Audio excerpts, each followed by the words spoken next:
Hey, ladies and gentlemen, boys and girls of all ages, welcome to WrestleAM. I am the huge one kid idiot Dave Koco from DAVCocio.com or at Kocosports on everything, and I am joined by a raccoon named SidsLight at SidsLight everywhere. You know, just go around, whatever you go, type in SidsLight, he's there. Type in Kocosports, I'm there. If not, damn you, Susan. Damn you to hell. But we don't have to rely on Susan. We are not live, but we are archived on YouTube, Kocosports. But thanks to the power of the raccoon and Podbean, you can find us wherever you find your favorite podcast. So go, wherever you go check out WrestleAM. Make sure to follow, like, comment, subscribe, give us hearts, bananas, rate us 5 stars. Whatever platform you are listening to this to, just to help us out. We're trying to get discovered. Which platform will win? Can we defeat the evil empire that is YouTube's? And it doesn't matter what platform we're on. We have the most important news ever, Sid. Woo, woo, woo, woo, woo, woo. Kota Ibushi watch. Sid, what? I know you broke into his house. You snuck in, you put cameras in, you read the internet, you chased him down. You know, we were a little obsessed with the golden lover known as Kota Ibushi. And who knows, maybe we'll do this segment forever, or maybe this segment will be solved tonight on AEW. Kota Ibushi watch. What do you got, Sid? He's going to come to AEW, I think. I 100% say. Here's the thing. They're either going to announce him tonight or whatever you're watching this. They already announced him on AEW Dynamite. Sid, how much can your Kota Ibushi loving heart take if the huge announcement is in Ibushi tonight? What if you see, big giant puff Tony Khan like, hello, AEW. I have another huge announcement. Joining Kenny Omega will be Lance Archer. Nah, see, it won't even be something like that. If he swerves us and it's not Kota, it's going to be this. I have a huge announcement, everyone. We have hit this many ticket sales at Wembley for all whatever it is. I think it's All In or All Out. I don't remember. They shouldn't be named so similarly. I don't have a great memory. That's their fault, right? Yeah, I'm with you. Make and then he's simple. going to segue. He's going to be like, we're opening more seats for sale. Yeah. Ticket sales. A lot of fans rub their nipples for that. But where's the Kota Ibushi? Or is that just a huge announcement? There's nothing else. That's going to be his announcement. Watch. Tony. We need the Golden Lovers together. Look, I got the Kenny gear. I got the Ibushi gear. I got it all, man. Just get it together. I'm just saying, get it together. It doesn't make sense for him to announce Kota returning instead of Kenny announcing him on their team. Well, I think they're going to announce tonight on Dynamite who their partners are, though. I think that announcement of the announcement's coming. Guys, listen, I know I'm not, in marketing anymore. But an announcement is coming? Stop. Is it buy or sell? I'm putting that on sell. Sell. The problem is he sees WWE announcing things that are coming, and he's like, oh, we got to do it too. Yeah, they did. But he doesn't have Vince McMahon changing his booking, so I don't know what his problem is. Yeah, what the hell, man? All right, Kota Ibushi, wherever you go, me and the raccoon will follow. Wherever you go.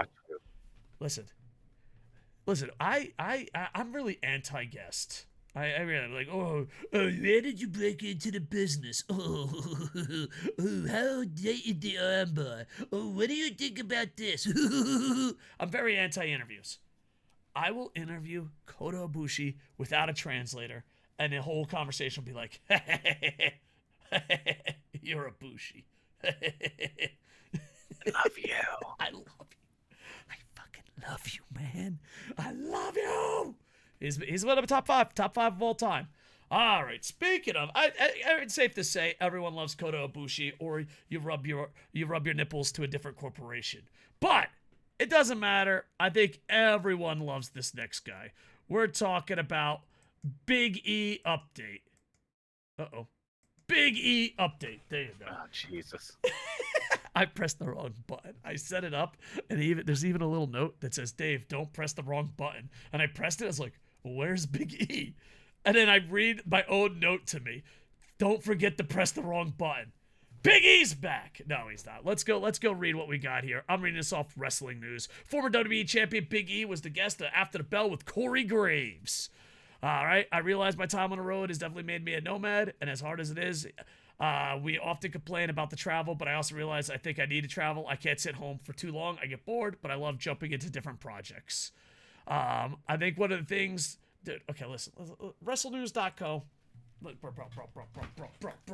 You could have edited that part out. I'm going to be honest here. I trusted you. I went in thinking, hey, this quote is going to be the meat and potatoes about his return. I didn't think it was going to be a fucking line by line of fucking Big E. Big E says that most likely he feels no pain, but he has not been cleared. You want to add anything to the Big E situation? Excited to know that Big E. Well, it's great that Big E can live his life without pain now, because let's be honest, Big E's just like a big old ball of like joy when you watch him on interviews or anything. He's just total positivity. But I'm scared of the prospect of him coming back to wrestling with how bad that injury was. Yeah. I mean, I definitely want to see him come back, but I also want him to see him be healthy and be happy and all that. And not only that, but like, I don't know Kofi's health. I don't know Xavier Woods' health. But I wouldn't even mind seeing him in the tag team division and him just not wrestle. Just do the entrances like together. how. Well, they did it for a good while, where it was just Big E and Kofi did all the wrestling because Vince McMahon loved the trombone gimmick and wanted Xavier to keep playing the trombone during matches. I don't always That was why agree he with kept Vince. doing the trombone shit. I don't always agree with Vince, but it's safe to say we can agree on that. You know, more trombone. There you go. It's Yeah, not every reportedly day. the first time he saw it, he started laughing hysterically and told him he never wanted to see Xavier without it again. That's awesome. Here's the thing. New Day is the ultimate Vince McMahon vision, but he hit a home run. And not only that, but the three athletes that are in New Day really, really went all in. Because you got to think, as a pro wrestler, it's got to be hard to go all in on New Day. You know, a lot of wrestlers would be like, oh, fuck that, I'm going to see Tony Khan. Screw that, I'm off to Impact. Oh, I'll half-ass it, but I can't, I'm so embarrassed. Dude, they put their heart and soul into New Day. And Oh yeah, we were, in fact, when New Day started was when we were doing the wrestling show before. If you remember, because I remember it was during the period where I was actively watching again. They came out on one episode all dressed in suits, really seriously and aggressive, remember? And then they disappeared for like 2-3 weeks, and the next time they came out, they were that Southern revival church vibe yeah. energy thing. New Day at first, and that was their whole vibe. Was they had like a weird like Illuminati triangle on their chest for their power, and they were just all positivity and shit. That gimmick was a rough deal to get when they first got it, and they just made it work. Yeah. And sports entertainment at the highest level, and who knows? You know, if Vince is watching WrestleAM, he's like, God damn right, if everyone put in as much effort into New Day as they did fucking Gobbledygooker, I'd fucking be a billionaire. God, could you imagine if Gobbledygooker had gotten over? And that was like an iconic part of WWE history, was the Gobbledygooker just running WrestleMania. I mean, what silly gimmicks? Because even though we love New Day and Big E, we can admit it's a silly gimmick. What silly gimmick besides New Day do you think got the most over? Doink? And no, Dean Ambrose, prankster Dean Ambrose era. When he was doing shit like hiding inside the present on the stage and shit, that was peak. I don't know. You're using a different word than I'd use. I don't know if I'd use the word peak. You didn't think that shit was hilarious? No, not at all. I'm gonna be Oh honest. my god, I had so much fun. I did learn though, while I was talking to someone, I'm definitely a mark for comedy wrestling. I'm a mark for comedy wrestling, but it has to be good. Like, it has to be top tier. It's same thing with stand-up comedy and comedy wrestling. If you're the best at your craft, you're beyond amazing. If you're Okay, new topic: comedy wrestling. Comedy wrestling. I think this is just my opinion. If you're a pro wrestling company, there should be only one comedy act per event. Unless you're an all comedy show like Chikara, even though they're not all comedy, but it's fantasy. And it has to be a home run. It's got to be Santino. It's got to be New Day. It's got to be, it's got to be top tier entertainment. If it's half-assed Taguchi, get the hell out of here. If it's like, I'm Okada with a balloon, get the hell out of here. It's got to be top tier comedy. We're talking the Dave Chappelle of comedy wrestling, and I believe New Day has that. I do believe Santino has that. And I do believe if you don't have to watch him 800 days in a row, Yano has it. Yano is one of those guys that you find hilarious. I have friends like this, that you find them hilarious, but then you realize that's all they are. They're like, hey, this is the joke I say every time, right? So you think there should only be one comedy gimmick going at a brand? Oh, without 100%. Unless it's all comedy. So right now, AEW has OC, definitely a comedy gimmick all the way through. And they also have the Acclaimed. I don't know. Do you think you got a problem with that? Do you think Acclaim? I guess with the Scissor Me, maybe. I don't know if Acclaim. Scissor Me, the intros, everything. They're all about making people pop. Yeah. You have MJF doing comedy shit constantly. MJF and Adam Cole doing comedy right now is one of your favorite things in wrestling. It's true. If I had to cut any of them, honestly, I'd probably only keep MJF and Adam Cole, and sadly, that's the one that's going to end first. You are a piece of shit. You would cut Orange Cassidy? I mean, if I had to, you would cut Scissor Me Daddy? Dude, I would, just for the simple fact that, goddamn, every day on a Twitch stream, people are like, Scissor Me Daddy, say it. Yeah, I would definitely get rid of it. I would totally get rid of it. No, if I was probably not a Twitch streamer, I probably wouldn't get rid of it. But do you know how often people are like, I said Scissor Me Daddy in the chat. Can you please repeat it? Okay. Some of the best eras of WWE had tons of comedy wrestlers. All right, let's hear it. Okay. Like Kurt Angle. Yeah, but Kurt Angle could wrestle. I guess it just depends. So? Yeah, maybe if you can't fucking wrestle. I don't know. All right, let's look at. I would just only one comedy. I'll convince you this way. All right, some of the greatest wrestlers of all time are comedy wrestlers trapped inside wrestling gods' bodies. Kota Ibushi, comedy wrestler. Nah, he's not a comedy. Kenny Omega at their heart, they love comedy wrestling. Never. I don't want to believe this. You are spreading comedy to a fine line. What about Kenny Omega? I love Kenny Omega. Kenny Omega's all about comedy. Get out of here. Not Kenny. Yeah, Kenny's about comedy so hardcore. Kenny and Kota, pure comedy wrestling. Get out of here. That is romance. Who else loves doing comedy stuff? Who else loves doing Oh, wait, that's right. The American Dragon loves doing comedy shit. Never. I've never seen him laugh once. Yeah. So not once. Kurt Angle loves doing comedy shit. I think you're straight. Like, listen, comedy is you are making it on everything. Saying something funny once doesn't make you a comedy wrestler. Kurt Angle only said one thing funny once. Come on. Listen, come on. I stick by my thing. I want the ha-has once. That's You're it. a piece of shit. I want the ha-has once. You don't know what you want. You don't know what you want. I do know what I want. No, Kenny Omega doesn't Kota Ibushi and Kenny Omega, that is romance, okay? That is art. That is they love comedy. Thing of beauty. Never. Kota Ibushi's never laughed a day in his life. Kota Ibushi worked for DDT. You don't work for DDT unless you like comedy. I'm sorry. DDT is pretty hardcore extreme. Okay, how about this? I'll say comedy wrestlers that can't wrestle. We'll get one, and that takes Big E and. All right, that's fair. That's fair. You know, one. That's fair. You know, that's fair. Okay, I'm just saying we should cut Taguchi. That's my point. No, that's the last person you should cut. We got Yano before Taguchi. Can we let's bring it together. Can we all say we love Big E and want him back? Can we end it there? Fine, but later I'm buying comedy wrestling now. Oh, you I sick just put it on my list. You sick bastard. How could you do that? Yeah.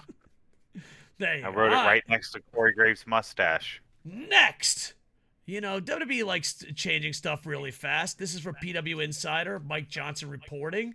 There was an argument Your back. Johnson's reporting. Mike Johnson, yeah. Good old Mike Johnson. You don't trust the old Your Mike Johnson. Johnson? What's that? Your Johnson. No, it's Mike Johnson. Your listen. Johnson. Listen, dude. Come here. Raccoon. Listen, dude. This isn't. I This heard isn't he the used to work 90s. with Mike Hawk. Do you remember? I don't know if you're old enough. Do you remember the Big Johnson T-shirts? They were like it was like dick jokes, but it was just tons of T-shirts called Big Johnson. No, that's fantastic. I remember there was there was a T-shirt site that sold like fucked up joke ones. That was the one where I got like my world champion slut hugger shirt. That's a good shirt. Yeah, it was a great shirt. I loved it.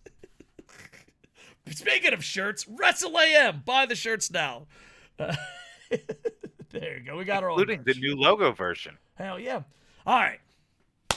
Back to Mr. Mike Big Johnson. There was an argument backstage following Monday Night Raw involving members of the six-man tag main event between the Judgment Day versus Kevin Owens, Sami Zayn, and Seth Rollins. PW Insider has confirmed. We were told that basically it went. I'm done reading. They went backstage and they were pissed about how sloppy some of the stuff was, and then it got pretty heated. They were tired of shit being changed last second, and then cooler heads prevailed and said, "You know what? That was kind of a shitty night. I mean, we've had some pretty bad moments on air, so I understand. Hotheads. I do find a point where they're like, let's stop switching shit last second.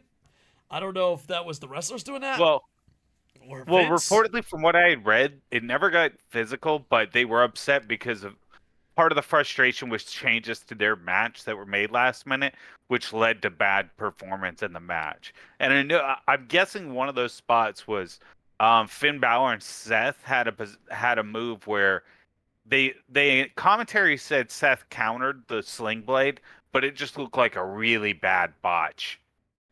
Like a really bad sling blade botch. I mean, it happens, and here's the thing. Just don't change shit. I think the world, in general, doesn't give a shit about spoilers anymore. They don't seek it out like they did back when the internet first started. I think most people that lick spoilers go, is this worth watching? So I think last second changes, you're trying to protect your product of a problem that's not there anymore. Like, I don't even think it's that. I think it's just Vince changing what they're doing to be what he wants it to be. You think Vince is like, God damn son of a bitch. Fuck it, I want Yeah, I this think and that. it's just he thinks what he knows is better. He's like, yeah, you guys are okay, but have you seen my idea? Do you think he does it as like a power move, or do you just think he's can't help himself? Do you think he gets turned on by it? I don't know. I think what's the it's just. situation? I think he genuinely just thinks he knows better. Yeah, but then why doesn't he think no better an hour, 2 hours before the show? I imagine that it's because he's probably changing it and they're fighting the changes. Got it. So I'm a novelist. I just had a flashback of just editors. It's like, or he just last second is like, oh, I've got an idea. I got this idea. Let's add it. Be honest, dude. We clearly that how he's always done it. Fucking the Kota Ibushi thing. That was just a last second idea. So maybe we're like Vince. I got this idea. Change it last second. Let's do it. So what's the comedy wrestling segment? Yeah, you're right. I don't know why I got angry. I was like, fuck comedy wrestling. Flip the table. Like, because you're a hater. There you go. Yeah, so I don't know. It seems, know what it is? It seems like a major problem with WWE is last second changes. So just don't do that. Good luck with that. That's like saying don't let Vince do stuff. I know. Oh, man. I forget who it was. There's a Hollywood guy. I apologize. I think it might be the guy that's in charge of DC. Jr. No, who's the guy that did the Guardians of the Galaxy? James Gunn. I'm pretty sure it's James Gunn. James Gunn has this idea.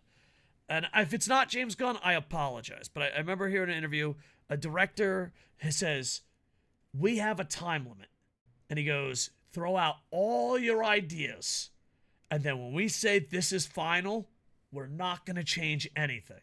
I don't know if it was Gunn or someone else that said that. That'd be kind of cool to have like at pro wrestling. You know what I mean? Like, all right, you got 10 minutes, throw in your ideas. All right, that's it. That's what we're going with. What about this? That was actually Dory Funk that said that. Was it Dory Funk? No. Oh, okay. But I don't know. But yeah, well, hopefully no one got hurt. Hopefully they get it back together because, you know, I don't know. I'm like at the point where I'm just like rooting for pro wrestling. It's like I just want it to be good. I know a lot of people are like, Yeah, this I don't corporation. Yeah, just. But it seems like this problem happens often in WWE. Last second changes, last second changes, last second changes. You know? It's been the go-to story since Vince was no longer at every episode. Yeah. All right. Boom. Next. A guy that never changes last second, and he's going to be here forever. Rob Van Dam. The whole effing show recently said he's never going to retire. He's going to wrestle forever, forever, forever. Rob Van Dam's one of my favorites of all times. When he was that explains a lot. When he well in ECW. You don't remember when he was in ECW, Mr. Monday Night? Yeah, he was great. Yeah, he was amazing back then. And I think he kind of aged gracefully. We talk about this sometimes. Some wrestlers just fall off a cliff. I think he aged gracefully. I don't know. That one picture begs to disagree. Oh, dude, there was this one picture. Sid, would you like to say how bad the picture looked? Like granted, I am not photogenic, but listen, he's wearing one black glove with missing fingertips. Not all the fingertips, just some of the fingertips. His other hand has no glove. He's wearing like a brown, dirty jacket, like he's homeless, and he looks like he's homeless. His beard, his hair is all grayed out and hanging, straggly and dirty, and he looks like he's homeless. And that's the photo he wanted to use. That's the photo he wanted to use. And I was like, nah, we can't do him dirty like that. But look out, thumbnails, because Sid is in charge of thumbnails. Yeah, you might see that picture. I don't know. I mean, if you're safe, you're healthy, you're in shape, you can get a payday, work the indies. All right, okay. I see where you're coming from. I see no problem. As the guy who, hypothetically, in a world where you're running your own Fed and you're the guy who has to pay the insurance and everything, would you put Dory Funk on? Do I pay the insurance or does the building pay the insurance? Well, your company's in charge. So in this instance, no. Well, pro tip: if you're a promoter, make sure the company pays for the insurance. Okay, fine. But if you owned the stadium, are you letting somebody put on fucking Terry Funk versus RVD? I would definitely in a ladder match. I would definitely have them sign a waiver. I would definitely have them sign a waiver. Yeah, exactly. Like, hey, fucking sign this right here, man, at your own risk. Yeah, I see your point, but I mean, outside of that one horrible picture on the internet where he looked god awful, he's not in the risk league of Ric Flair. You're right. Yeah. So I don't know if I loved, like, here's the thing: I love doing this. I'm retired. I don't have to do it. But at the same time, worst case scenario, someone on Twitter says you're an idiot. Worst case scenario for Rob Van Dam, he can't walk anymore. So I don't know. If you're passionate and you're older and you can still do it, I say do it. But I don't know. It's going to be rough when you're in your 60s, 70s, 80s. But some of the Japanese athletes did that. Like, Japanese athletes wouldn't retire, but recently, like, a bunch of... I know. I've seen Naito. No, Naito's just injured, and they won't let him rest. But, no, there was, like, really, really old. And then just, like, in, like, 1 3-month period, a lot of the older wrestlers that would never retire, like, got their backs broken.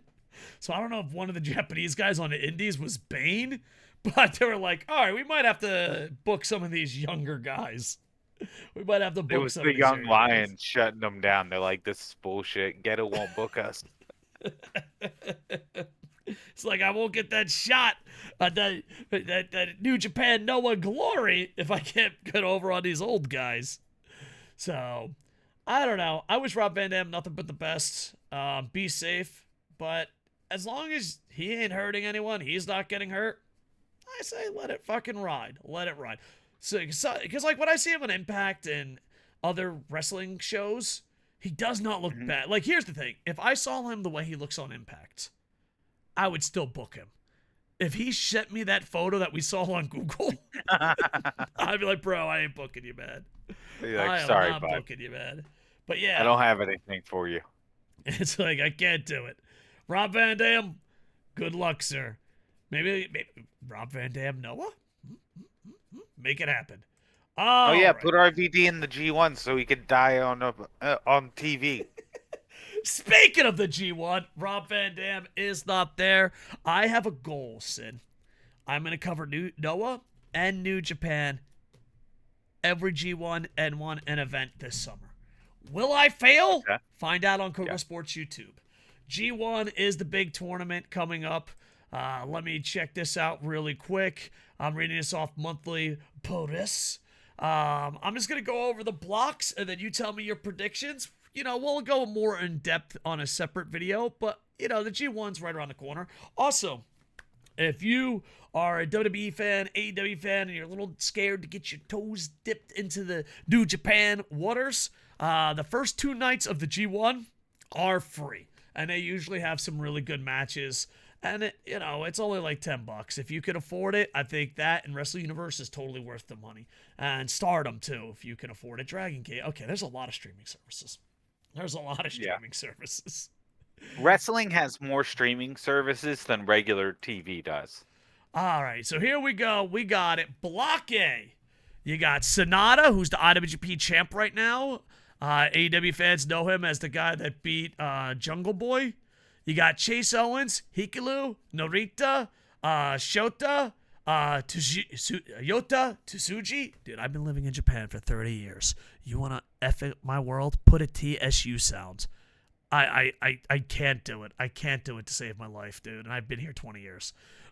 Gabe Kidd and Pro Wrestling Noah's own Kaito Kiyomiya. So that's going to be very interesting. All right, well, let's just go block by block. Who do you think is winning the first block, sir? Who do you got winning the first block? Well, it's worth noting, 6 of those people, it's their first time in a G1. Yes, this is the young block. And Sonata is a brand new champion for first time IWGP champ. Go ahead, sir. I think Sonata wins the block easily. Yeah. I mean, Yota's going to be very interesting, and there is a lot of pissed off fans here in Japan with, like, you ever see, like, a really angry mom just looking at you with a scowl? It's like, yeah. That's how literally a lot of Japanese fans are looking at the booking of Kiyomiya. It's so funny, too, because I was talking about this with Ball. He's a cartoonist. And I can't believe that Kiyomiya in America is mostly seen as a villain. But in Japan, he's mostly seen as a hero. And it's the same story. You know what I mean? Like, people I hear North Americans all the time, like, yo, Okada's gonna kill you. And then I hear Japanese people like, yeah, Kiyomiya got a good fucking shot in. He's gonna take him. He's gonna make him work hard. I just think it's funny. But yeah, there's a lot of angry eyes on New Japan going, are you going to abuse your power CM Punk Collision style? I would like to see Kiyomiya do well in this. I would love to see that too. My Yota Tsuji totally slaughtered that. He's so hot right now. Kiyomiya and Sonata are probably the favorites. Sonata says he's gonna be the first champion and win it all, and then pick his own opponent. So he's got kind of a story going there. Oh, that would be cool. But Yota is so hot, and Kiyomiya, it's just like, are you gonna CM Punk Collision this? You know what I mean? Are you? Mm-hmm. Because here's the problem. It is going to kill the industry. Don't believe me? Wow. Look at attendance. You know what I mean? Yeah. There you go. B block. We got Okada, Yoshihashi, Taichi, Kenta, Great Khan, Will Ospreay, Tangaloa, and El Phantasmo. A lot of people fear Okada's winning this whole fucking thing. He's won like 2 or 3 in a row. He's won 6 total. He is Ghetto's chosen one. And here's the thing: when he was the He's on best his wrestler, 12th straight one. yeah, as he is a great wrestler. But when you're the chosen one and you're having the best matches, everyone looks the other way. When you get married to one of the most cutest, richest girls in all of Japan and you stop trying, unless North Americans are watching, please watch North Americans, please watch North Americans, it's kind of harder to swallow that you're the chosen one. Will This Ospreay block is going to be stacked, amazing. bro. What were you saying, sir? That block is honestly kind of stacked. Yeah. Alpha Tasmo, hopefully he goes with his face run. I'd love to see that. Great Okan has potential. Kenta, we're waiting. Yoshihashi has really improved. Taichi is there. And Tangaloa could probably pull some upsets.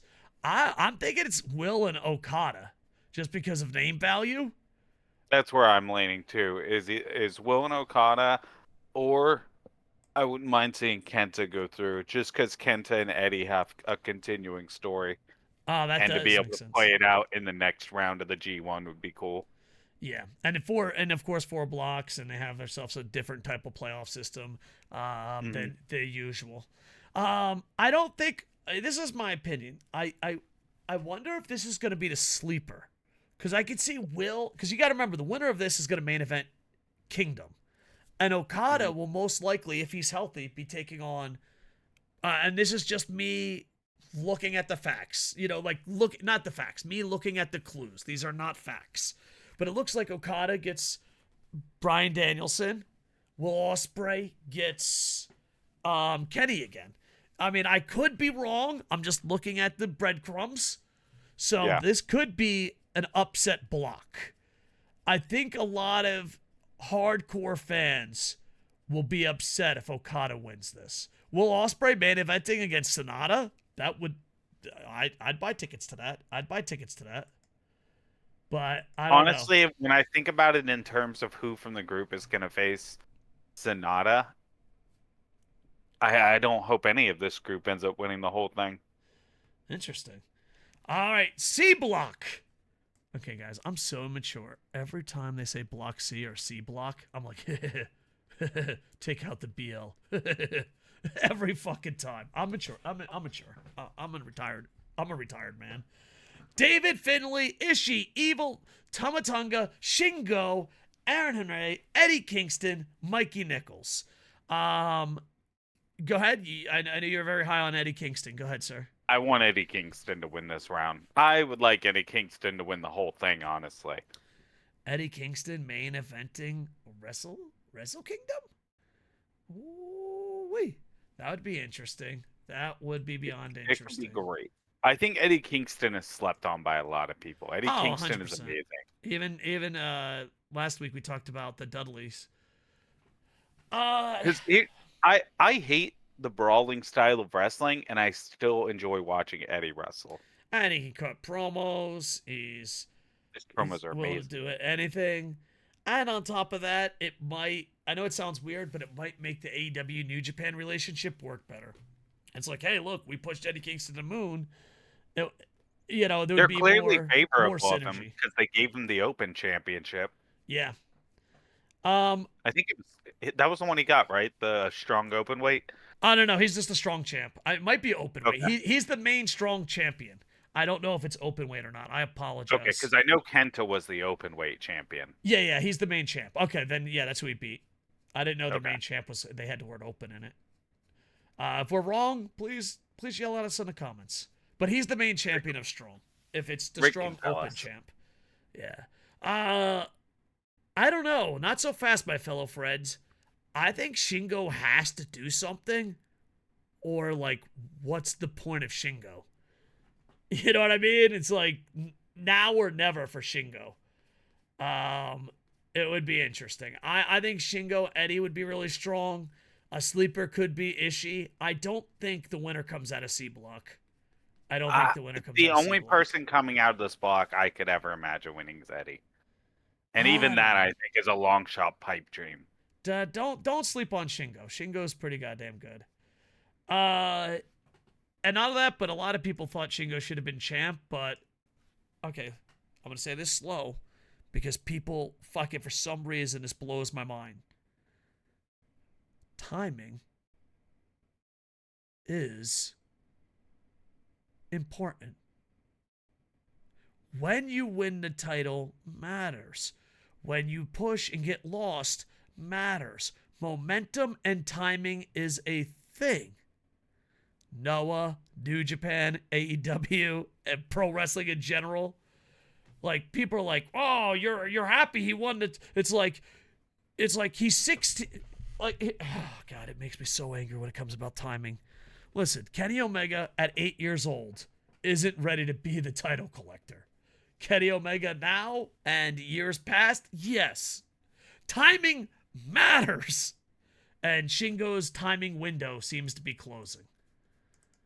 All right, speaking of windows closing, Block D, Tanahashi, God, this is a rough group. Naito, Goto, Zack Sabre Jr., Yano, Jeff Cobb, Shane Haste, Alex Coughlin. I don't love this group, if I'm honest. I think it'd be cool to see Tanahashi win the whole thing one last time, but I think that's never gonna happen. I mean, he was too old a couple years ago. Yeah, like I just don't. I don't see him doing it. Naito has the popularity, but he's held together with duct tape. Bro, if please don't let Naito win this. Please let Naito lose in the first round so that he can get some rest. God, give that man a week off, please. Honestly, I'd love to see what Alex Coughlin can do. I don't think he's going to win the block. The only guy that can go and should be shot to the moon, and I've been saying this for a while, bye. I'm putting him on my buy list. Jeff Cobb. I knew you were going to say Jeff Cobb, too. Jeff Cobb should when I look at it, yeah, he's the only guy in that group that I know enough people are high on that I could see him doing it. Him, Zack Sabre Jr., a lot of people like, but Jeff Cobb, people are so high on Jeff Cobb right now. Yeah, so sign him to more than 1 year. And, I mean, he doesn't have to, I don't think he has to win the whole thing. But it would be cool to see him win the block. You know, I don't know if they have enough story momentum because, like, they booked Jeff Cobb horribly. Do you think but I don't know. Maybe they could just turn it around really quick. I'm just not into Jeff Cobb. Oh, really? I love him. He's a powerhouse. Like, I know he's good, but I don't know. I don't enjoy him that much. Who do you got winning Block D then? Realistically, I think it should be Jeff Cobb or Tanahashi. Yeah. Tanahashi for the nostalgia pop. Yeah. A block is definitely the most exciting block as far as matches go. Yeah, I think A and B are the best blocks. Yeah, because you got Will Ospreay. Yeah, you might be right. Mm-hmm. Well, B, you've got Will Ospreay. You have Okada, which if he tries can be great. North American. You have Kenta. Kenta can still put on decent matches. I think Kenta, when he's in the ring with a great wrestler, is still going to put on a good match. I guess the best way to put it. Great O'Connor has a lot of potential. I'm high on. Yeah. As long as El Phantasmo comes out as a face, I'm high on him. If he does that shaking, I'm a fucking heel bullshit. Especially, and wear the jacket, man. Yeah. Gotta wear that jacket. Yeah. It's gonna be interesting. Here's the one thing I got. I feel like unless you're really conceited, and you'll probably change your answer, I think this is the hardest one to predict in a while. I feel like before it was like, oh, it's one or two guys. This one's like, oh, it's a little bit hard to predict. Because, like, yeah, I don't know. It's interesting. Yeah, like, if they had put, like, say, Kiyomiya was in Group D, we'd be like, Kiyomiya has to win that group. Oh, yeah. I'd say, but in this group, it's not as, like, do we want him to? Absolutely. But if he doesn't, it's not as bad in this group. Yeah. I think Sonata winning it all is the best story, though. It is, and then he can challenge whoever he wants, and you can build up to it, and not only that, but it helps him be pushed to the moon. I'm a big fan of long title runs and it being important. So, I find the G1 to be interesting, and will try my best on YouTube to cover every night. Will I fail? Like, comment, subscribe to find out. Also, check us out everywhere. All right. Next, we go to AEW. AEW. I was pretty hard on AEW. I think it's the best North American product, but I see a lot of red flags that I'm trying to dodge left and right, and this is kind of a big red flag. Malachi Black says, I requested to be strictly on AEW Collision. He goes, I request to be strictly on Collision. I don't want people to get the pick Saturday night. I get to see House of Black. If you get the option Wednesday, Friday, or Saturday, you're going to go. It doesn't really matter. I'll tune in whenever. They'll be there. I don't want that to lose polish. I don't understand that. Just say you're friends with CM Punk. I don't understand that quote. There's another theory though that people have, because Andrade also had made a statement 3 days ago where he says, I respect all the talent of all the AEW brands. Remember, if they respect me, they will always receive my respect because they all work hard to earn a place. I am AEW Collision and I love the locker room. We've only had 3 weeks on TV and we achieved it 3 weeks what other brands have in 4 or less years, which is stupid because you're an offshoot of a TV show that's already achieved success. You don't get to claim your success on the time frame you did it because you are just their second show. Whatever. Can I add one thing real quick, sir? Yeah. Is it their B show if Rampage gets more views? That's a valid point. I guess it's their C show for CM Punk. Yep. But go on. Andrade basically, he continued on to say that he enjoys working it and all that, and he loves being on Collision.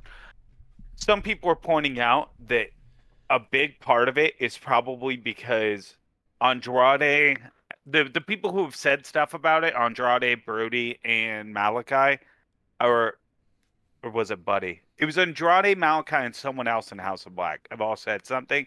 All those people are dating someone who works in WWE on their schedule, and someone had pointed out that the days off WWE Raw workers get are the same days off that Collision workers would get.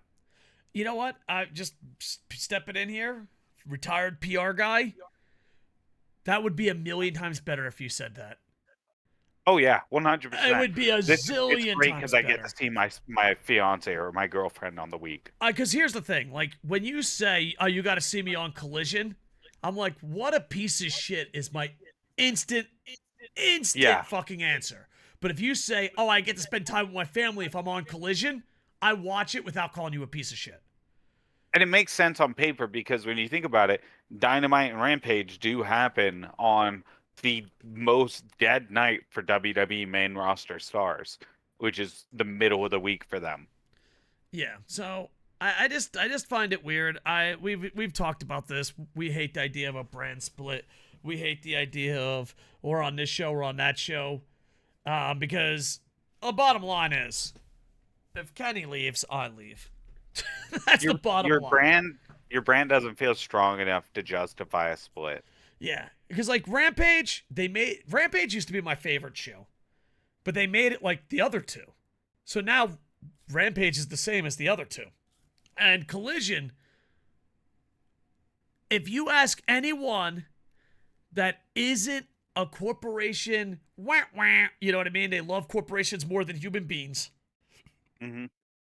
If you ask someone from Japan, you ask someone from India, you ask someone from around the world that maybe they just ain't as loyal to corporations as you North Americans, Collision and Monday Night Raw, you can't tell the difference. It's the same show. It's literally the same show. It does feel very WWE-ish. One has more with less story. 3D graphics. Like, that's what you're choosing. If you watch Monday Night Raw and SmackDown and Collision, it is the same show minus the entrance graphics. So, you know, if you don't like those graphics, watch Collision. If you do, they are the same show. Absolutely. You say that, but honestly, Raw feels less predictable to me than Collision, which is a sad thing. Yeah, well, this Collision coming up, they got a big choice. CM Punk and FTR can decide, are they pieces of shit or are they not?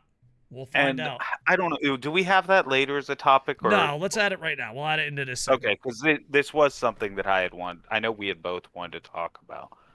Because first off, we all knew he was going to beat Samoa Joe because on Twitter they kept reminding us that CM Punk had never beat Samoa Joe before. It's like, okay, well, Same thing with the he's commentary definitely team. going over now. Yeah, and it's like, okay, he's going over now. You've completely removed any shot we had him believing that he wasn't going to go over there. And WWE And did. I just want to add something because yeah, I feel like every North American I meet picks sides. WWE did the same thing with Roman Reigns not being pinned in 3 years. They made the same mistake it too. telegraphs it really hard. And I get why they're doing it, but I think it was you who had the point before. Say it after it happens. Be like, this is the first time he's been pinned in this. This is the first time Samoa Joe has lost to CM Punk. Make it exciting at the pin, not like whatever. I think it's really stupid, and it kind of frustrates me. I'm hoping that Collision gets better, but as it is right now, if CM Punk wins the Owen instead of it going to a young guy, then the Owen's worthless. Yeah. I mean, at least the Owen, it gets his name out there, which is not worthless. But outside of getting Owen's name out there, it's pretty worthless. Well, okay, but here's the thing. His name's going out there no matter who wins it. So we can't That's give true. that as a benefit if they win it. It's worthless at that point because the tournament's going to keep happening no matter what because they're never going to stop this tournament. It's always going to keep happening, having the same residual effect of it getting Owen's name out there. However, if you keep having big, huge names that everybody already knows win it, it loses something. It's not as magical if you always know that the biggest name in the tournament's going to win. Yeah. No. You bring up a Which great I point. think is a great juxtaposition after we just talked about the G1 and how we don't know who's going to win it. There's not a set obvious pick for even a group Yeah. to go to where it feels like if they have CM Punk win again, then it's going to be hard not to just expect the top guy to win the next one again. Yeah. Yeah, you make a great point. Know who doesn't make a great point? Ricky Stark. I made a mistake. This is on me. I have a confession. On one of my YouTube videos, I asked, hey, I know a lot of people don't watch the videos. They just copy and paste comments from video to video. So I said, hey, leave your most extreme ratings take down in the comments. And then I realized I can't tell which one's extreme and which ones are just copy and paste. That's on me. You know the meme? You're like, list off. That's on me. But Ricky Starks, he gets into Twitter beef, and it just, the response is stupid. The original guy deleted it because, he's like, oh no, someone disagreed with me. All right, so Ricky Starks goes on, I'm going to delete it because I overcooked the food, but one thing to bring up. You worry about ticket sales and ratings for a wrestling show. I think ticket sales and ratings are somewhere in the middle. They're not as important as people think they are, and they're also not as important as people think they're not. Like, people have extreme takes on it. Like, when it comes to ratings, no one knows what TNT is expecting, but if obviously the better the rating, the better. And also, let's break it down by sandwiches. Let's say you can get 5 sandwiches for $20. Or you can get 2 sandwiches for 36 cents. What is the better deal? But which sandwich tastes better? just... Like, if you're giving me a shit sandwich, but it's on super discount, I don't care. All right, well, super discount would be Collision. The good sandwich would be Dynamite. That's a tough choice then. But yeah, ticket sales are very important to business. But also, I think fans go into business without knowing the deals. Like, example, is it pre-show? Is it that? There's so much to it. And like I said, me and the raccoon, we don't take sides. We just want it to take over. But then he goes on. All right? Like, we're on Ricky Stark's side. We're like, all right, Ricky, you bring up a great point. We're on your side. Just fucking end the tweet right there. Right? Raccoon, we're on Ricky Stark's side. End the fucking tweet. Agree. We agree. 100%. That's my boy Ricky Starks. Did he end the tweet? He did not. Nope. Let's continue on. You worry about ticket sales and ratings for a wrestling show when you got people worried about how they're going to survive next week with no food. All about perspective. You are a bitch, bro. That is a bitch move. You could say that about anything. If I go up to SidsLight and throw milk in his fucking face when he's talking to a very important girl or a very important job interview or just in general, if I throw milk in your fucking face and say, well, some people don't get milk, it is a bitch move. Ricky Starks, you get the bitch move of the fucking week. And trust me, I served in combat and I've been homeless 3 fucking times. It's a bitch fucking move. I had to do horrible things for food. It's a bitch fucking move, bro. Bitch move of the day. It is a shit move. It's a shit move. I think the worst part of it is it tries to invalidate your ability to have an opinion because it's saying, oh, well, it's whataboutism at its worst. It's, well, you can't worry about this because there's other horrible things happening in the world. It's like, no, I can have multiple facets. I'm not a one-dimensional entity that can only think about one single topic. I can think about a multitude of topics, you ape. And I like Ricky Starks. I think he's a great wrestler, but it's such a cop-out, stupid bullshit thing. There are people worried about food. Okay, Ricky, how much of your salary, because I know you get paid a lot more than the average worker and a lot more than you need to live based off the fact of your standing as a wrestler. What do you do with the rest of that money past your living expenses? Are you putting that toward homeless shelters? Are you putting that toward feeding people? Are you doing anything with that? No? Then shut the fuck up. Don't use it as a fucking grandstand pedestal. And on top of that, also, if you are doing that, awesome, don't you dare fucking sell it as a fucking good thing. Because I see Ricky Starks going, all right, fine, raccoon. I'll go give a homeless guy a sandwich and record it. Dun, dun, dun, dun. Homeless people ain't props. Dun, dun, dun, dun. Yeah, I don't know. I hate that cop-out argument style. It's such a bitch move. Bitch move of the fucking night. Ricky goddamn Starks. I was like, oh. It's like, dude, shut the fuck up, man. Yeah, say you're puffing on the collision dick without saying you're puffing on the collision dick, buddy. Yeah. And that's the thing. So Ricky Starks, you get the big L. Because you know the guy deleted it. He's like, I'm so fucking cool. You're not, dude. You're fucking not. You're a piece of shit. Because the thing is, you just had to stop the tweet. You just did not go on. No. He had to point out that there are people starving. I know. Because the thing is, he's doing nothing to stop it, but and there's like a million things. If I it'd be like if I stab you and be like, well, there's people starving. It's like such a bitch move, bro. Like, why'd you stab me? Why don't you ask why those people are hungry? What does that have to do with this? Yeah. Like, here's the thing. Even when I was homeless, I wasn't as big of a piece of shit as Ricky Starks. No, it's not. I bet you. Challenge here. Don't do it. Listen, challenge. Please do not record this challenge, you pieces of shit. Wherever you live, go buy a nice meal for someone homeless. Don't take credit for it. Be like Tiger Mask.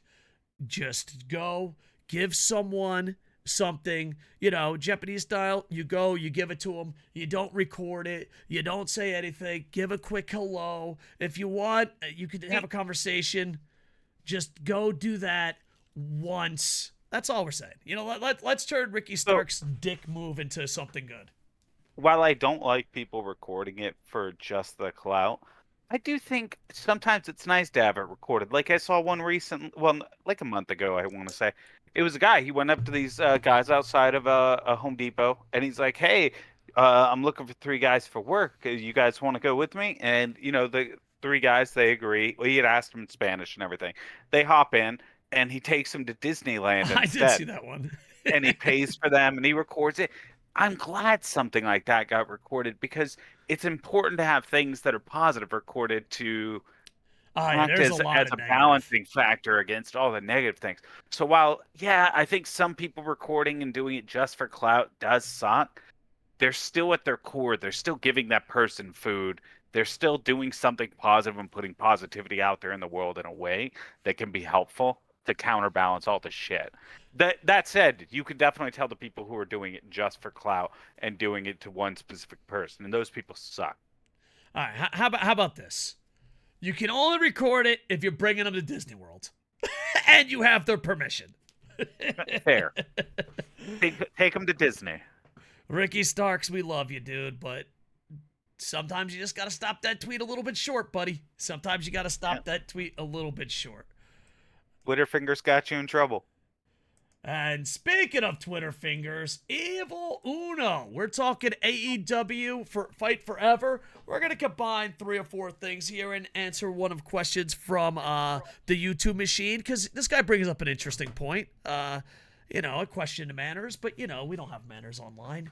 But first off, Evil Uno tweets out, give Evil Uno the respect he deserves and put him in a damn video game. Can we all agree? Now that's a tweet we can all get around. That is a tweet we can all get behind. I can't wait for more stuff to come out for this. And the big one coming out, Stadium Stampede. I thought this was not going to be my jam. But when they made it like a battle royal online, oh, that's going to be great. It's going to be so stupid and fun. I like it a lot. Honestly, I'm very I interested. can't believe how fun it looks. Dude. And that's not my jam. That's not my jam. But hell, because the thing is, this is when you know a game is fun. What Fall Guys. Unless you're like a competitive, sweaty beyond belief, it's really hard to get angry at Fall Guys. You know what I mean? It's like, haha, my bean fell. Ha ha ha ha. Like, if you get angry at Fall Guys, you need it in for a fucking hug. This kind of looks like that. You know what I mean? Like, if you go around and someone throws you in a Shark Tank, I'm like, ha ha ha ha. It just looks fun as fuck. I agree entirely. Like, I don't have the game, and first watching you play through the Road to the Elite was like, all right, this is pretty cool.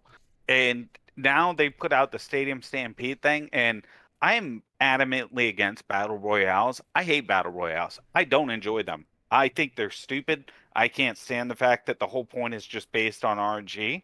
But Stadium Stampede, bro, that looks so fun. It looks like it is just absurdly fun. And my friend pointed out, he was like, there better be pipe bombs you can get and throw in that, because I want to play CM Punk and run around and throw pipe bombs. And I was like, all right, do you, buddy. Yeah. But it looks so fun.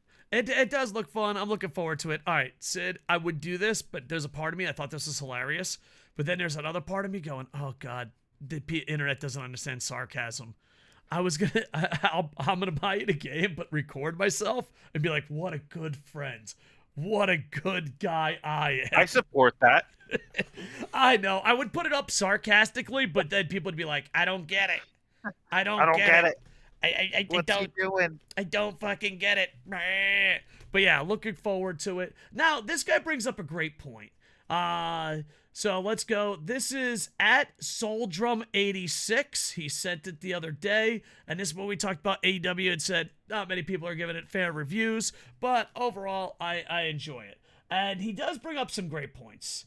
Different, true, but you're missing the point why people are mad. All right, we're missing the point. Forever should easily be $30. Instead, they charge full price for a wrestling game that's missing match types. Here's the thing. I'm not saying you're wrong, but I think that anger is gone. Like, I think those days are gone. Like, what you're complaining about is never coming back. Go ahead.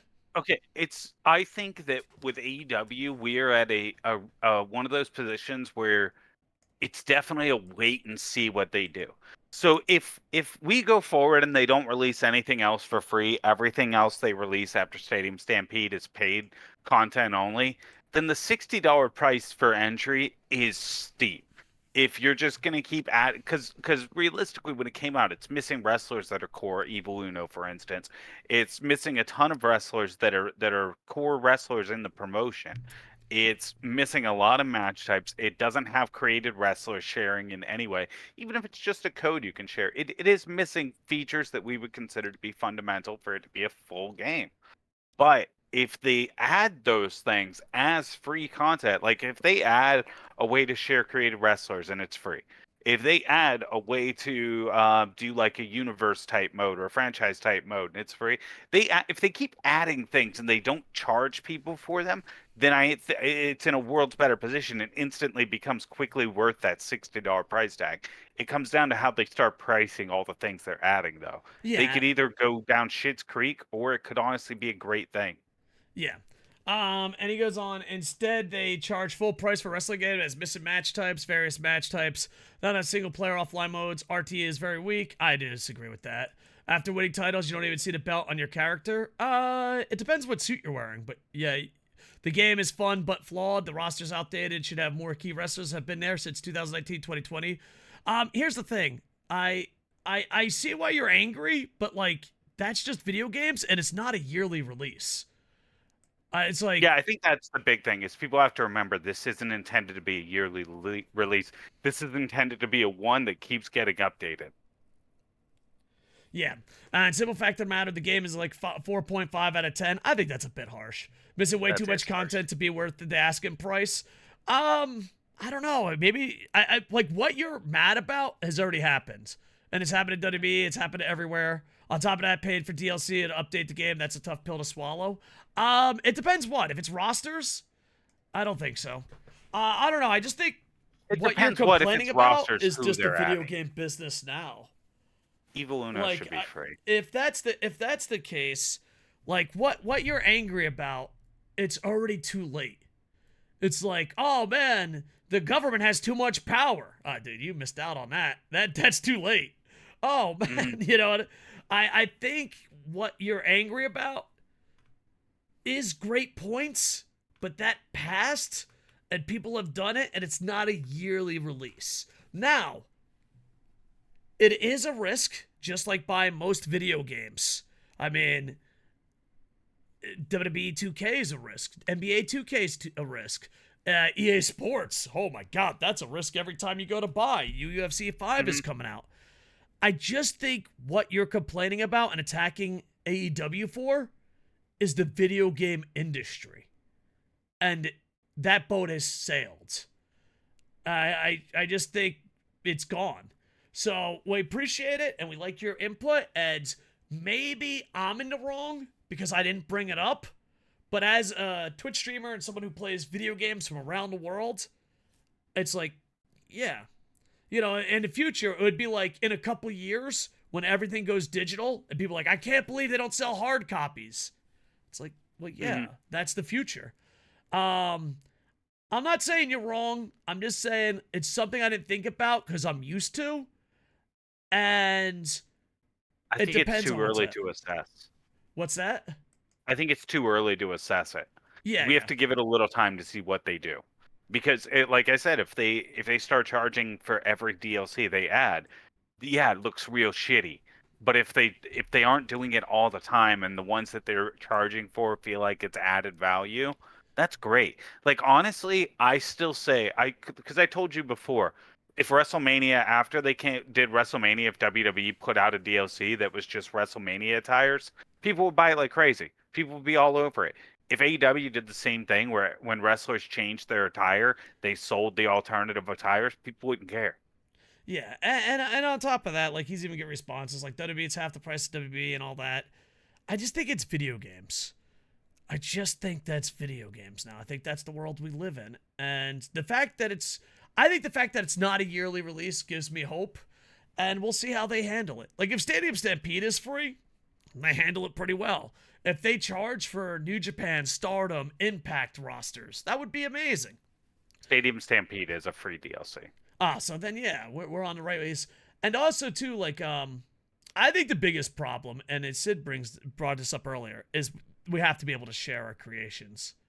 I think the creation suite has to improve, and I think we have to be able to share our creations. I think sharing our creations, especially for online players, eFed, streamers, YouTubers, content creators, and just people that in general love, making creator wrestlers, I think that's a huge factor. Because even Fire Pro has that. So, yeah. So, you bring up great points. I did miss that point. I just think that's not an AEW thing. It's just a video game thing. The next complaint will be complaining about DLC. It's like an Ultimate Team, and it's just like, it sucks, but you just kind of got used to it, and it's not going to change. Yeah. Especially if you like the physical copies. I mean, everything points to 10, 20 years from now, there will never be a physical copy of a video game. That's what it's pointing to in the future. Yeah, definitely looks to be going that way. Yeah. So it is interesting. We appreciate your comment. It's just, I don't know if I overlooked it or I'm just used to it. And well, I will say, this is one of those, like, we always, I know, at least, especially you, we are not big fans of the let them cook thing, typically, because usually it's just a cover up for shitty booking. Yeah. In this instance, it's early enough that we have to let them cook, I think. And Stadium Stampede. Because there's other wrestling games that did great. Fire Pro. There's also games, I don't know. Should I say games that done bad? Do you think we should be that way? I don't know. There's a couple wrestling games that did bad. Let's just say that. We don't need to fucking shit on independent guys. Yeah. But there were some not so good ones. Yeah, and there's some that are amazing. Fire Pro's amazing. And AEW Fight Forever, I enjoy. And I think we're gonna see. But getting angry at the video game business, I don't know. It just seems weird. Because here's the thing. Would you want new stuff updated for free all the time or have to buy yearly releases? In Japan, all sports games and wrestling games get free updates, free releases, and all that.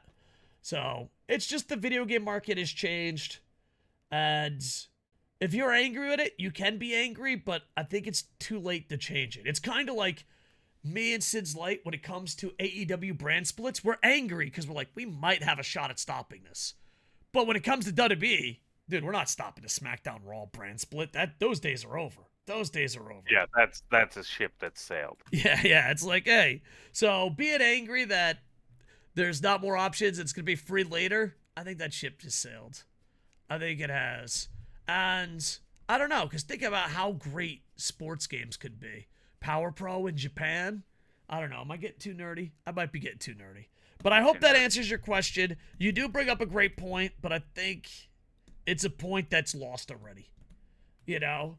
It's kind of like being angry that light bulbs ain't free. Look at your history class. Being angry that electricity is not free. History. There's a world where if certain people were in charge, electricity and light bulbs would be free. Just let that sink in, boys, next time you see your There's another world where certain people were in charge, they'd be seen as magic. That's true. Good old magic. Psh, what's this? Ah! Oh, we are dealt the hand that we are dealt. All right.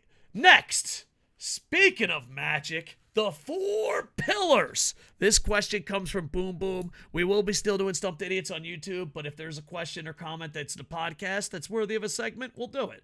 Boom Boom, it was the original host of WrestleAM, maybe? I don't know who the original host is. He's an old school host, but got too busy, and we love him. All right? My first time around was with Booms.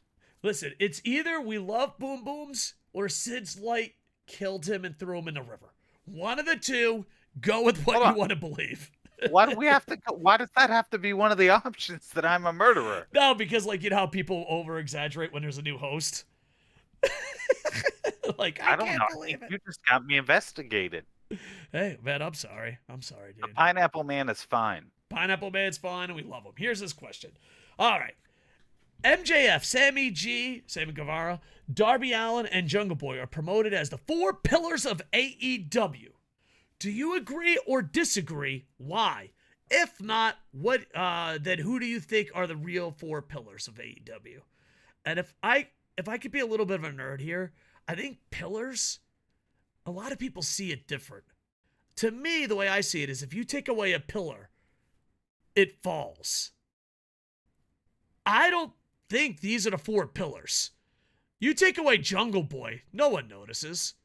You take away Sammy G, I'm sad, but it doesn't change the show. You take away Darby Allin. Now, MJF, I think is a pillar. I think you take away MJF, it hurts. A lot, yeah. But a lot of people say they pick young guys. I see pillars as the most important. I know they're stealing this off Japan, and it was like, with us four, we're going to build something great. That's where, this idea came from. I'm sure there was other people in history, but they're the first ones in pro wrestling, to the best of my knowledge, that did this. A lot of the other wrestlers hate it because it's like, oh, well, they're that. But I disagree with them being the pillars, except for MJF. I think MJF, you could consider him a pillar. I think the other three guys are gone. We're just like, oh, what happened to them? That's me. I don't know. Do you agree or disagree? I'm with you. I think it goes in descending order from MJF is the most important to Sammy, Darby, Jungle Boy. Yeah. And Jungle Boy being the least. I think Sammy's on the line, but overall, no, I don't think that they are the pillars as I would define a pillar. I don't think that they're that critical. Moxley, I would say is a pillar. Kenny Omega, I would say is a pillar. MJF, I'd say, yeah, he's a pillar. Because if these people left, there's a noticeable hole that forms in their leaving. Yeah, it's a very interesting situation. I say Kenny is the biggest pillar. I mean, we're not going to count Tony Khan. And there's a part of me that's like, oh, Tony Khan's a pillar. He leaves, the place goes bankrupt. But that's just fucking cheesy. That's just, yeah. He's not someone that we see in kayfabe or presented as a character. Please stay that way. Please stay that way. Please stay that way. I say Kenny Omega is the biggest pillar. I think without a doubt, you get rid of him, a lot of people stop watching. I think MJF is very important. I think Moxley's very important. That fourth pillar's hard. Because I'm thinking, is it the Young Bucks and they share a pillar? Is it Chris Jericho? Chris Jericho definitely thinks he's a pillar. Chris Jericho probably thinks he's a whole fucking building. Chris Jericho 100%, if he was listening right now, would be like, it's obvious. I'm all four pillars. My 2 legs and my 2 arms. Build the whole company on my back. And Ricky Starks. I think Tony Khan will probably see CM Punk as a legit pillar. I don't know if the rest of the world sees him as a pillar. I don't think he's a pillar. So, because he tried to tear the company down. A pillar, by definition, is a person or thing regarded as reliably providing essential support for something. He did the fucking opposite. He tried to tear it down in one night. All right, so he was mad and hurt. I don't know. I think Moxley, Kenny, and MJF are the 3 we agree on. That fourth one is difficult. I mean, do we share the Young Bucks? I don't know. Do Young Bucks share a pillar? I mean, in the beginning, it was in the beginning, it was. Sorry, go ahead, sir. I would almost say to the Bucks, because the Bucks, their vision for tag teams and stuff is a big part of what made it initially very interesting and exciting. Ah, very true, very true. I mean, the original 4 are the Bucks, Kenny, and Cody, and that one pillar left. Yeah, one pillar left. But yeah. I mean, it's a cool gimmick and a cool storyline, but at the same time, a pillar is like important. When they leave, it comes crumbling down a little bit, you know? Yeah, if Jungle Boy left, nothing would really happen. Got it. I saw you said Darby fans would notice a lot more than Jungle Boy. No, yeah, Jungle Boy's definitely by far the worst pillar. He didn't even know who Sonata was, which doesn't even make sense. It doesn't make sense. I'm so annoyed with that. I'm going to accept its open challenge. I don't know who he is, but I heard there was a guy who issued an open challenge, and I'm there. Yeah, so, I don't know. I guess the question for you guys is, who is your 4 pillars? And I might do a 4-pillar series where who are the most important people for each company? WWE, Noah, Impact, and of course, it's just an opinion, so please yell at us in the comments. There you go. I don't know. Maybe each company will say who the pillars are. That'd be kind of interesting. Interesting situation. Maybe. Yeah, because a lot of people say it's got to be young people, but I don't think it's got to be a young person to be a pillar. No, like it could be someone who works backstage that just helps. Yeah. I mean, obviously, Tony Khan's like, fuck this, I'm gone. He is the pillar. Maybe he's the foundation. Yeah. He's the foundation. But yeah, it is an interesting situation. All right, your favorite segment, taking stock, buy or sell. What are you buying? What are you selling? And if you mind, I would like to go first. I have a lot of buys, but Okay. Listen, I am going to sell eliminators. For those that don't know what an eliminator is, it's Not me. Yeah, you take on the champion. The title's not on the line, but if you beat the champion, then you get a title shot. That is non-title matches with extra steps. And I know you love your corporations out there, but let me tell you, I don't care if you're WWE, AEW, Impact, MLW, NWA, New Japan, Noah, Stardom, TJPW, Dragon Gate, All Japan. I could go on forever. Hey, AAA, CMLL. I just got to throw in the luchas, Can't fucking forget the luchas. Non-title matches are garbage. And eliminators, you tricked me. I was like, oh, eliminator, got it. Oh, that's just a non-title match with extra steps. It is garbage. You should be ashamed of yourself. And FTR will probably beat Bullet Club Gold, and it's a waste of time. It's a waste of the athlete's time. It's a waste of the fans' time, and it ruins anything. Could you imagine? Let's just take Hollywood. Everyone loves Hollywood. Could you imagine? It's like Rocky going to Drago and saying, if you can beat me, then you get the title shot. How shitty would that second fight be in the movies? You'd be like, well, boring. What a fucking waste of time. What a waste of time. It's so fucking stupid. Stop it. No non-title matches. No eliminators. We're selling it. Sid, do you have a buy or sell? Yeah. While we're on the topic, if CM Punk wins the Owen, I want to sell the whole Owen tournament. Damn. Just get rid of that. All right. Makes sense. Because it invalidates it entirely. Like we had talked about it before. It's stupid if he wins the whole thing. All right. I want to sell and buy combo. I know why AEW and WWE have too many wrestlers. They're trying to also have a sell and buy. I know why AEW and WWE have giant rosters. They're afraid the other guy's going to get the talent. But I want to sell giant rosters and buy small rosters, but you work with other companies. I know AEW and WWE is not in that position, but I just think there's too many rosters that are just way too big. All right, your buy or sell, sir? My combo buy and sell is I would like to buy Kota Ibushi returning and sell Kota Ibushi not returning. my buy is Ibushi. I need Ibushi. Yeah. I want to buy Ibushi and I want to sell not getting Ibushi. I have a sell, but I can't read my handwriting. All right, let me just show it. What? For those on YouTube, what does that say? I have no idea. America of Amendments? I don't know what the hell that is. I'm going to go with, let's go positive. Buys. What the fuck is America of Amendments? I don't know. It's just A of A and then scribble lines. What would I sell that's A of A? That's today's trivia question. I'll be in the middle of the night. Acolytes of Apocalypse? I think that's what we're selling. I didn't like those guys anyway. Let's go to buys. Positive. You know the young kids love the positivity. Buy Jeff Cobb. Push him to the moon, ghetto. Push him to the moon. Buy Pro Wrestling Noah on the 15th is going to have a title match with my boy Nakajima. Not a title match, main event with All Japan. Buy, Noah. They know they made a mistake. They're rebounding. I kind of believe in it. There are people that don't think they made a mistake. But the employees say they made a mistake. You know more than the employees. So, yeah. Bye, Jeff Cobb. Bye, TJPW Summer Princess. By the way, anytime is YouTube? That's Tokyo Joshi Pro Wrestling, by the way. Yeah, and both of these companies are on Wrestle Universe. They had Summer Princess. It was amazing. And I noticed something here. YouTube, are you like, do you love the womans? Any title that has a women's name in it does way better.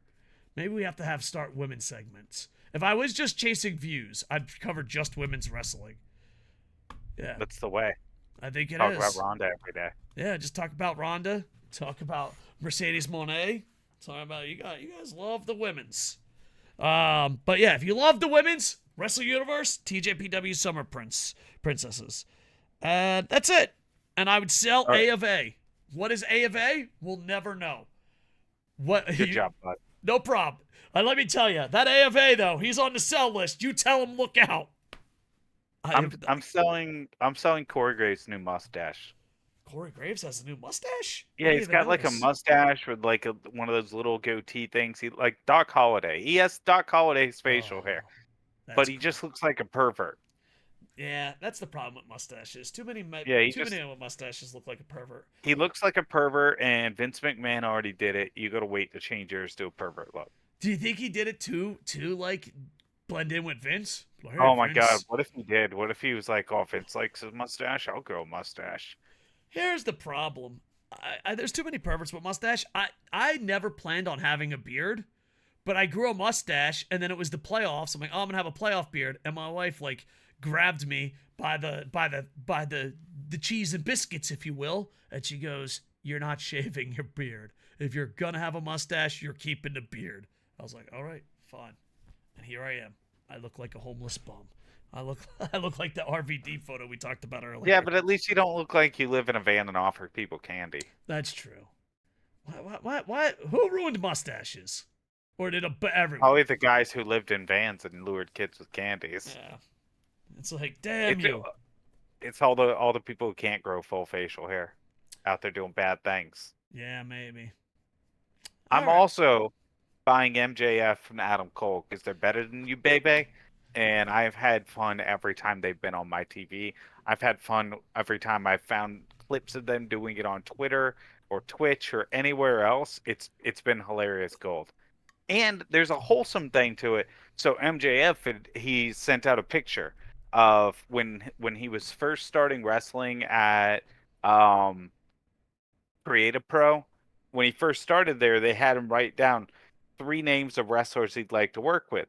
The first one was supposed to be someone that they could reasonably work with soon, so that first name's irrelevant. The second name, though, was it was someone he already worked with in AEW. I don't remember who it was. It was not CM Punk.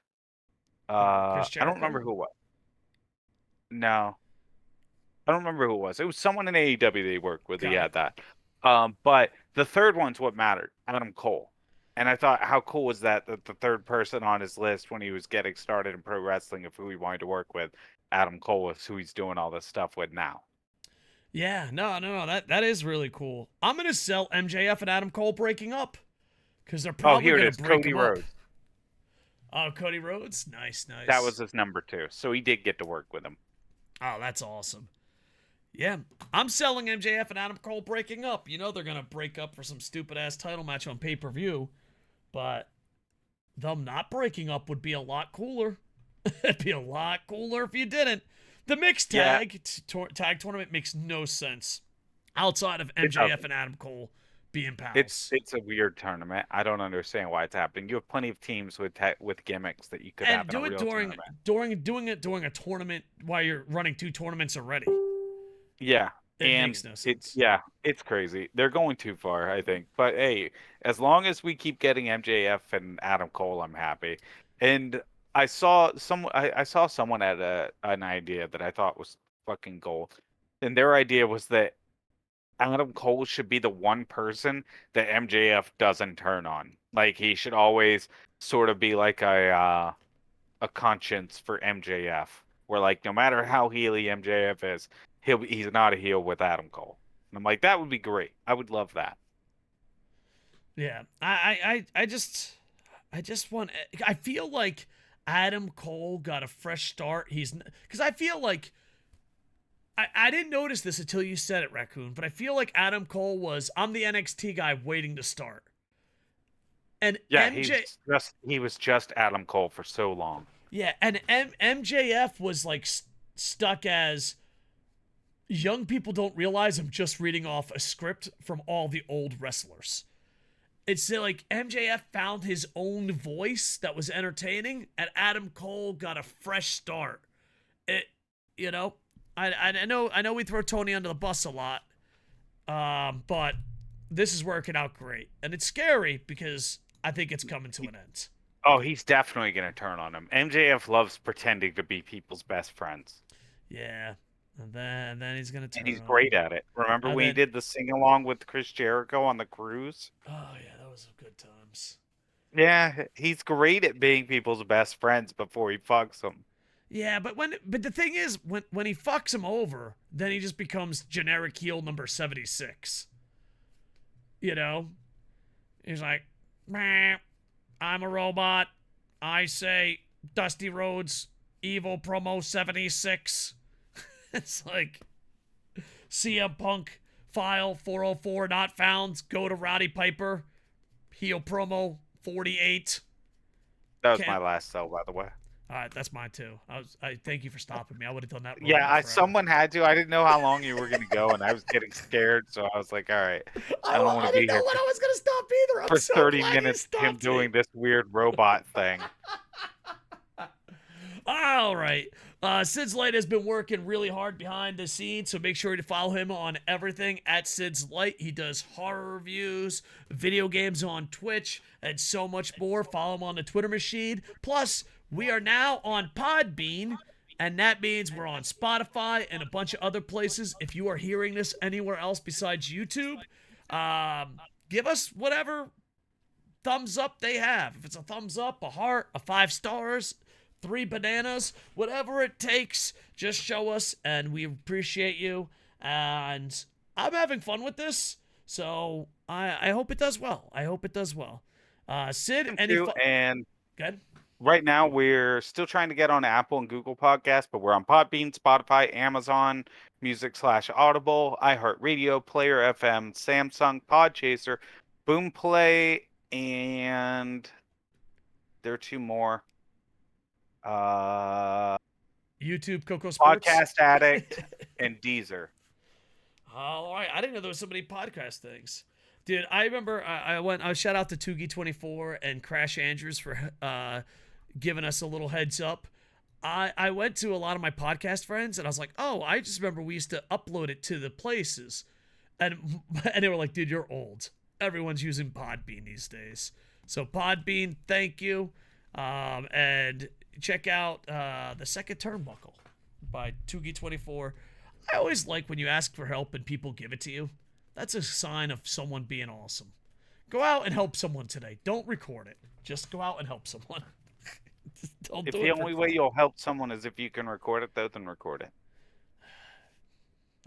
Raccoon will be proud of you. I'll just be like that. Good job, Joe. You feel good about yourself, Joe? I don't know why I'm picking on poor Joe. They're doing their best. All right. YouTube, like, comment, subscribe. Podbean and the rest of the world, just do whatever it helps to help us grow. You know, we're just trying to have fun. Please do not take us too seriously, and let's hear your voice. With that, I am over. Ba-da-na-na-na-na. Eh, ba-dum, boom, boom, boom.